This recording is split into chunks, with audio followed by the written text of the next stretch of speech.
Bueno, todos estamos a la expectativa de ver qué pasa con respecto a la Cámara de Cuentas. La Cámara de Cuentas arrastra un problema de viejo. Han pasado 4 años desde que la Procuraduría General de la República allanó el local de la Cámara de Cuentas. A uno como que se le olvida, esa es la operación Caracol. El caracol camina lento, caracol, se ha caminado lento. Sí, porque el caracol es ahí, no puede con su caparazón. Entonces, yo creo que la Cámara de Cuentas, el término del nombre le ha funcionado. Esa operación acusaban a miembros de la Cámara de Cuentas de haberse articulado como una asociación de malhechores. Se habló de maquillaje de auditorías e incluso se habló de lavado de activos y de que alguien de la Cámara de Cuentas de entonces había reconocido, o al menos así lo había calificado ante el Ministerio Público, que ahí se maquillaban las auditorías. Si vamos un poquito más atrás, encontraremos que otros miembros anteriores de la Cámara de Cuentas fueron sometidos a un juicio político.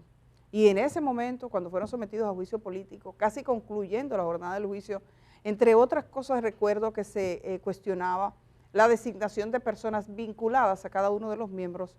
La mayoría renunciaron para que no se concretara el despido por parte del Poder Legislativo.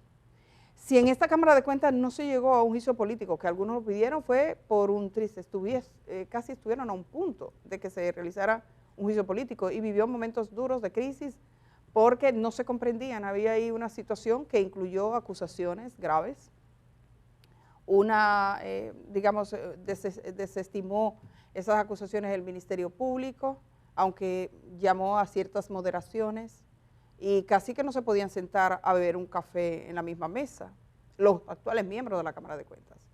Ellos lograron, con mediación de mucha terapia de consejeros, yo diría, para ponerle un nombre, como que bajarle un 3 al debate público. Pero es indudable que la Cámara de Cuentas ha tenido serias dificultades para satisfacer las necesidades y las obligaciones por las cuales tenemos una Cámara de Cuentas. En el país tenemos una Cámara de Cuentas porque es un órgano de control. Y una de las, ayer o antes de ayer, que Germán lo recordaba, que era el Día Internacional de la Corrupción. Una de las bases que sustentan la lucha contra la corrupción en los países es que los órganos de control funcionen. Y la Cámara de Cuentas en República Dominicana ha tenido largos problemas, duros problemas. Esta Cámara de Cuentas pudo lucírsela, poniendo en evidencia lo que había pasado antes, recuperando un poco la credibilidad. Digamos que su mejor estado es la del silencio, la de sustraerse. Ha sido de todo el mejor estado. Por eso es tan relevante lo que está pasando ahora, que es la evaluación de personas. No obstante, yo con eso tengo siempre como una aprensión. Yo creo que es un ejercicio casi lúdico en República Dominicana, en el sentido de que generalmente se sabe a quién va a designar. Ellos lo saben, siempre saben. Y se hace como el esfuerzo, va gente, pero independientemente de cómo hable, los currículos que ya ven, al final pesa mucho el ámbito político y de las negociaciones que se hacen. No sabemos bien cuáles serán los resultados, ojalá se atendieran a esas evaluaciones. Hay 210 personas que han presentado su hoja de vida y hay unas conversaciones que es difícil de seguir de tan aburridas que son a veces, pero que otro día pasa algo interesante. Sí. Uno de los puntos que pudimos mirar, que quizás les dio un poquito más de sazón en esos días, fue porque uno de los miembros de la Cámara de Cuentas, en este caso Mario Fernández, es uno de los 3 que está aspirando a quedarse como miembro de ese organismo y estuvo ayer siendo valorado por esa comisión de legisladores que de hecho se transmite en la página de la Cámara de Diputados, que ustedes pueden entrar y verlo de manera directa, quedan todas esas grabaciones de más de 7 horas. Y él habló fuera y habló dentro. Yo quisiera que comenzáramos por cuando estaba dentro, señor director, dentro de la evaluación, ¿qué fue lo que dijo? ¿Qué fue lo que le preguntaron? Él habló de las labores, defendió la Cámara de Cuentas, defendió el papel e incluso atribuyó a lo que él entiende es en cierto modo una campaña, sobre todo de la corrupción, para dañar, para correr. A mí me parece que sí que puede existir, no, nadie duda de que los actores del sistema, si tienen algún nivel de verificación de datos y que implique perseguir la corrupción, van a ser objeto de ataques, nadie duda eso. La delincuencia no descansa, pero también la Cámara de Cuentas no se ayudó mucho en muchos aspectos. De todas formas, me parece muy válido escuchar a Mario Fernández, que es uno de los integrantes, está sometiéndose de nuevo a esta evaluación, cómo le fue dentro cuando estuvieron con los legisladores, y en él podemos tener una idea de cómo está pasando este proceso con más de 210 personas en la misma situación.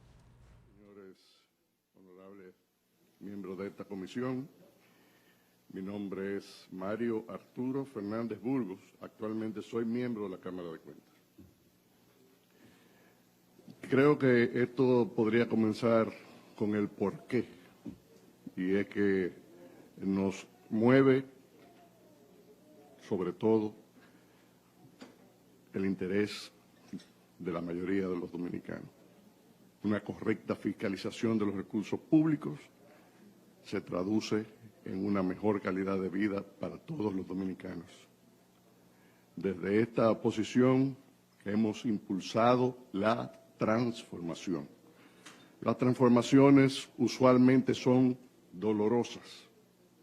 Hay resistencia, pero el fruto es delicioso porque los ciudadanos pueden percibir una mejor calidad de vida como consecuencia de su eficiencia.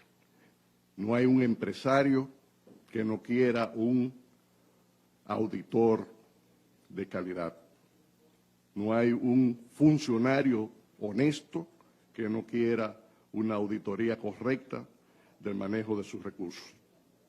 Por consiguiente, la auditoría a la que aspiramos es a la auditoría del siglo XXI. Debemos emigrar. Bueno, ahí básicamente, y eso es bastante elocuente, y ustedes pueden encontrar esa participación de forma completa, pero los periodistas, tratándose de uno de los actuales miembros de la Cámara de Cuentas, los periodistas, pues le preguntaron al salir Mario Fernández de la evaluación, le abordaron, y vamos a ver ese momento, que fue lo que él dijo, que ahí fue que se refirió exactamente al tema de los ataques, más o menos, que considera ha sido objeto de este organismo. La corrupción paga los mejores abogados, los mejores auditores y los mejores estrategas de comunicación. ¿Qué usted quiere decir con eso? Que difamar a la Cámara de Cuentas ha sido una práctica deportiva de los últimos años, pero sin detenerse a ver si real y efectivamente lo que hay es lo que se está tratando en el fondo. Nosotros estamos emigrando de una auditoría del siglo XX a una auditoría del siglo XXI, y eso representa una transformación. Y no hay una transformación que no sea dolorosa. Por supuesto, la corrupción no quiere una Cámara de Cuentas que sea eficiente. La Cámara de Cuentas no quiere una Cámara de Cuentas que trabaje de manera exponencial, porque les voy a decir los números. En los últimos 20 años, la Cámara de Cuentas no ha emitido 600 informes. O sea, usted habla de que hay sectores entonces que son los interesados en que no haya una Cámara de Cuentas que pueda auditar los recursos del Estado. Sí, pero no se trata de funcionarios honestos. Entonces, ¿Cuáles son esos funcionarios, don Mario? ¿Funcionarios? No sé. ¿Quién patrocina eso no da la cara? ¿Y los resultados de ustedes cuáles son? ¿Cuántas auditorías pudieron evacuar Bueno, en esta gestión? ¿Cuáles son esos resultados mira, del trabajo? las auditorías que ha emitido esta gestión son históricas. ¿Pero cuántas? Los números no te voy a decir. Te voy a decir las 10 que sirven de base a los expedientes que se conocen en la justicia de corrupción.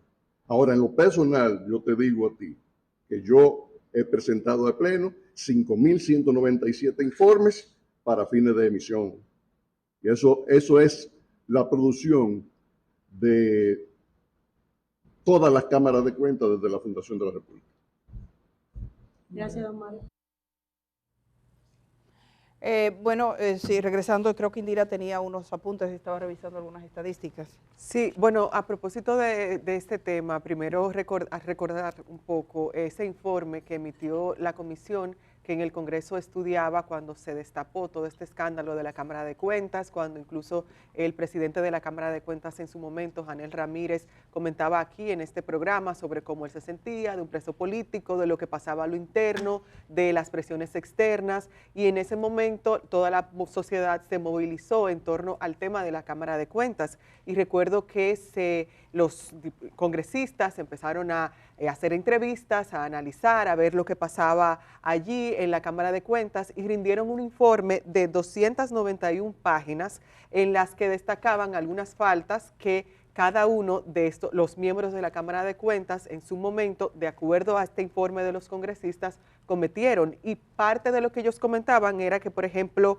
algunas de las prácticas que cometieron estos miembros fue la de usurpar funciones administrativas, realizar el traslado de personal que no correspondía, hacer movimientos inadecuados. Había también, por ejemplo, señalamientos al presidente de la Cámara de Cuentas, Anel Ramírez, de que cerraba la sesión y que después de forma irregular hicieron un pleno, etcétera. Entre otros apuntes a los que llegaron los congresistas en ese momento, y ellos calificaban en ese informe que había faltas graves que cometió el Pleno de la Cámara de Cuentas, hasta el punto de recomendar un juicio político, pero todo eso quedó ahí. Entonces uno se pregunta qué pasó con los resultados de ese informe, qué pasó con esa recomendación del juicio político y qué pasó a lo interno de la Cámara de Cuentas, porque en ese momento algo en lo que todo el mundo estaba de acuerdo, al menos quienes investigaron lo que estaba ahí después de esas entrevistas, era que en efecto había algo que no funcionaba a lo interno de la Cámara de Cuentas e incluso había una especie de desarmonía completa dentro de los miembros de la Cámara de entre ellos, y lo vimos con audios, con las declaraciones que hacían unos contra otros. En el día de hoy, por ejemplo, la señora Elsa Peña le toca presentarse, luego el lunes le toca presentarse a Janel Ramírez, pero sobre cada uno de ellos en ese informe había varios señalamientos de irregularidades que cometieron en su gestión. Entonces uno se cuestiona, al igual de cómo nos cuestionamos qué pasó con el caso Caracol, qué pasó con esas investigaciones, qué en realidad es lo que ocurre con la Cámara de Cuentas y qué es lo que ocurrió en su momento con esas investigaciones que se realizaron tanto en el Congreso como ya luego el Ministerio Público con la otra gestión de la Cámara de Cuentas a la que también se le hicieron señalamientos en su momento. Bueno, una de las preocupaciones era que la Cámara de Cuentas no estaba siendo capaz de cumplir con su programación, con programar auditorías, y que estaba realizando los informes especiales pedidos por el PETCA. La verdad es que últimamente la Cámara de Cuentas tomó la decisión de echarse un poco al lado. Buscaron una manera, no sé cómo lo hicieron, si se hablan, si se toman un café juntos o no, pero ellos han salido adelante ahora en un término más silencioso.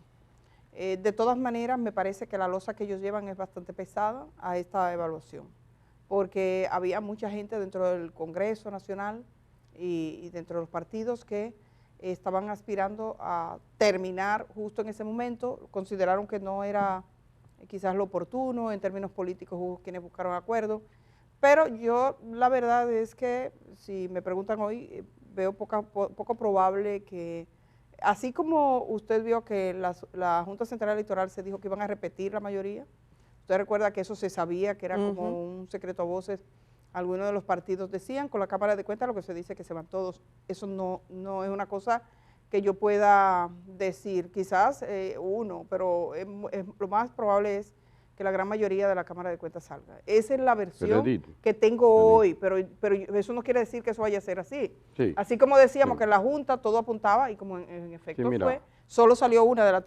titulares. Yo no quería ni hablar de este tema, porque a mí me da, no sé, que tengo ideas encontradas en este sentido. Yo admiro a la gente que es tenaz, que es coherente, que lucha por lo que quiere, que se empeña y que sigue y sigue hasta lograr su objetivo. Magnífico, hasta ahí bien. Ese es un punto. El otro aspecto es que hay que aprender a dejar ir. El desapego que habla el doctor Luis Vergés aquí. Yo no acabo de entender por qué a los humanos le da tanta brega dejar una cosa. Están enlodados hasta el cuello, enlodado su imagen, su cosa, logran un poco lavar la imagen, se calma la situación, llega el momento de reemplazo y quieren seguir ahí. Yo no creo que lavaran la imagen, yo creo que lo que hubo fue un silencio, la gente se olvidó de eso. Sí, tienes razón, vale. Quiero decir que se calmó la cosa, el escándalo, la bulla que había, que si aquello, si lo otro, entonces se calmó. logran llegar al final de su gestión, porque era destituirlo, un juicio político y destutanarlo. Eso era lo que estaba en el tapete. Logran sortear la situación, gracias a que el PRM tiene mayoría en el Congreso, que es el que puede hacer el juicio político y destituirlo, y mal que bien, se llevan y llegan y arriban al final. Viene una evaluación para una nueva Cámara y entonces esa gente que está ahí en ese berenjenal quiere seguir. Y tú dices, dime, gente que tiene su vida resuelta, que ganan bien, que le va a tocar, pues, no sé si le toca una pensión, pero bueno, que son buenos que son profesionales destacados en su materia, que ya tienen un historial. ¿Para qué seguir en ese asunto? Yo, en lo personal, como que no me aferro a nada y he aprendido a golpes a dejar pasar cosas. Que se vaya, bueno, no hay problema, eso no es de ellos, eso no es mío, punto. Entonces, uno no entiende cómo esta gente que tenía ese lío, que tenía el agua ahí, logra salir a la orilla y quiere volver otra vez sin saber con lo que se va a topar. Yo me declaro incompetente para entender ese tipo de aunque fenómenos. los niveles de responsabilidad son individuales, entonces bueno, es la oportunidad de que... Pero son todos, ¿quieres seguir, Janel? No, son 3 de 5. Ajá, 3 de 5, sí, 3, 5. correcto. 3 quieren seguir de 5 que estaban metidos en una batidora ahí dándose, no. Puede ser que sea síndrome de Estocolmo. Tenemos que irnos. Yo no lo comprendo. Tenemos que irnos casi. Tampoco comprendo que no tengamos que ir, pero está bien, hay que irse. ¿Quieres quedarte? La vida sigue, dale. Pero qué amor le ha nacido a Germán por quedarse. Pero, no tengo amor por quedarse. Sí. Yo dejo ir también, no te apures. Sí, mira, nombraron un nuevo embajador de Haití a República Dominicana. Nombraron un nuevo embajador, no está oficialmente confirmado, pero la prensa haitiana ya ha difundido. No he visto que lo ha difundido el comité que dirige Haití. Pero sí los medios de comunicación de Haití. Wildy Exxon Luidor. Y dice que hay mucha gente que le conoce. Yo mandé una foto de él por ahí. Hace como 17 años yo estuve en Haití junto con un grupo de periodistas, incluido dos de aquí de Telesistema, uno de Listín, Argénida Romero de Acento en ese momento, José Luis Soto, que fue que organizó de Espacio Insular, Bienvenido Charboy de Diario Libre y yo por el periódico Hoy en ese entonces, 2007.